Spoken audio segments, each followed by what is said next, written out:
I'm Anny Sainvil. I went to Smith College, just graduated this May, and I was a geoscience major and a government minor. Currently, I'm working on a project that focuses on really slow earthquakes. I'm working in the southern part of the Cascadia subduction zone, and I'm trying to catalog these really slow earthquakes and see how they are affected by larger normal earthquakes. Well, currently I'm using a software called MATLAB. I wasn't really too good at MATLAB when I first got here, but I'm learning a lot about it, and I find that working on this project, I can hone my skills. My interest in the geosciences started, I'd say, when I was 14. I went to a glacier and I spent 2 weeks with a program called Girls on Ice, a program that takes girls like me from places that are not as privileged, and they take them to a glacier and you look around and you ask questions and you study the morphology there.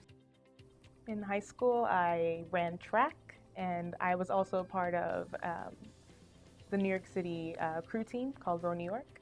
Being a part of a crew team really taught me how to find my own voice, actually. I sat in stroke seat, which is one of the best seats you can sit in, really. And basically, you're leading the entire team through the finish line, you're setting the pace.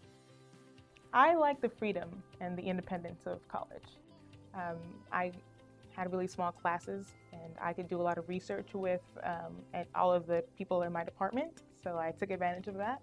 First got to college, I remember thinking that I couldn't really speak up because, I come from such a different background as many people in my school, and I was afraid. But later on, I found my voice. So my grandmother moved to this country in the 80s, and she really valued education.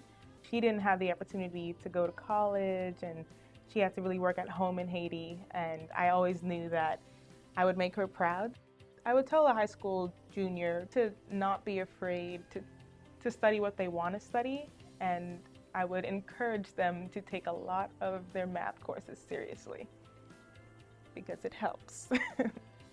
Well, now that I'm a post-grad, I want to pursue a graduate degree, hopefully a PhD. So I would love to be Dr. Sainvil eventually. I know with a geoscience background, it's very broad, and I could really apply myself anywhere to solve any problem. So.